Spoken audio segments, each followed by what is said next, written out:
წარმოიდგინეთ მომენტი, როდესაც ღამით ცას გახედავთ და იქ გამოჩნდება არამიწიერი შოუ, უზარმაზარი ჰოლოგრამები და ხმები, რომელიც თითქოს პირდაპირ თქვენს გონებაში აღწევს. ქრისტე, ბუდა, ზევსი, კრიშნა. და ბოლოს ყველა ერთ სახედ იქცევა, ახალ გლობალურ მესიად. ზუსტად ეს არის ერთ-ერთი ყველაზე იდუმალი კონსპირაციული თეორიის, პროექტ ცისფერი სხივის საფუძველი.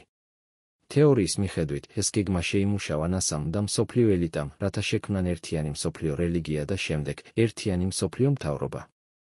რაოდენ საკვირველიც არ უნდა იყოს, ეს თეორია არ მოგონილა სადმე ვორონეჟში ან ნოვოკრიჟოპოლში. პროექტის შესახებ პირველად 1990-იან წლებში ისაუბრა კანადელმა ჟურნალისტმა სერჟ მონასტმა. 1994 წელს მან გამოსცა წიგნი Project Blue Beam NASA-ს, სადაც დეტალურად აღწერა 4 ეტაპი, რომლითაც, მისი თქმით, კაცობრიობა უნდა მოეტყუებინა ახალი მსოფლიო წესრიგის დამფუძნებლებს. მონასტის აზრით, ტექნოლოგიები უკვე არსებობდა, მაგრამ მათ გამოყენებას მხოლოდ განსაზღვრულ დროს აპირებდნენ. საინტერესოა, რომ მისი წიგნის გამოქვეყნებიდან მალევე მონასტი უცნაურ ვითარებაში გარდაიცვალა, ოფიციალურად გულის შეტევით, თუმცა ბევრი ამას დამთხოვად არ მიიჩნევს.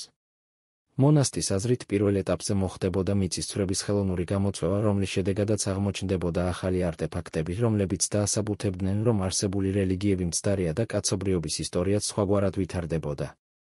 მეორე ეტაპზე, ორბიტაზე განთავსებული სატელიტების მეშვეობით ცაზე გამოჩნდებოდა მასიური 3D ჰოლოგრამები სხვადასხვა მესიის სახით. ისინი თითქოს რეალურად ილაპარაკებდნენ ადამიანებთან. თითოეული რეგიონი დაინახავდა საკუთარ რელიგიურ ფიგურას, მაგალითად კათოლიკები ქრისტეს, ინდუისტები შივას და ასე შემდეგ. შემდეგ კი ეს ყველა სახე ერთ სახედ შეერთდებოდა. მესამე ეტაპზე იქნებოდა პირდაპირი შეტევა ადამიანის გონებაზე, ელექტრომაგნიტური ტალღებით ტვინში გაეგზავნებოდა თქმები. ადამიანები გაიგონებდნენ ღმერთის ხმას, რომელიც მათ მიმართავდა. თითოეული საკუთარ ენაზე. ბოლო ეტაპი, ინსცენირებული მესიის დაბრუნება. ცაში გამოჩნდებოდა უცხო პლანეტელთა ხომალდები ან ზებუნებრივი მოვლენები. ხალხი იფიქრებდა, რომ კაცობრიობა ან უნდა გაერთიანდეს, ან დაიღუპოს. საბოლოოდ კი მიიღებდა ახალ მსოფლიო წესრიგს. ცხადია, ბევრი იტყვის, ეს ყველაფერი აბსურდია. მაგრამ არსებობს ფაქტები, რომლებიც ამ თეორიას ზურგს უმაგრებს. ჯერ კიდევ 1990-იანებში ნასამ და სამხედროებმა ექსპერიმენტები ჩაატარეს დიდი ჰოლოგრამების პროექტირებაზე. ცნობილია 1991 წლის გულფის ომის ჯორები, თითქოს შეერთებულ შტატებს უნდოდა ბაღდადის თავზე დაენახვებინათ უზარმაზარი ჰოლოგრამა მუჰამედის გამოსახულებით, რათა ერაყის შეიარაღებულები ძალები შეეშინებინათ. ოფიციალური წყაროები ამას უარყოფენ, მაგრამ ეს ამბავი მითის სახით გავრცელდა. დღეს კი ჩვენ უკვე ვიცით, რომ არსებობს 3D ჰოლოგრამები, დრონ-შოუები, ლაზერული პროექციები, რომლებიც ძალიან რეალისტურ და მათ შორის მოძრავ გამოსახულებას ხატავენ ცაში.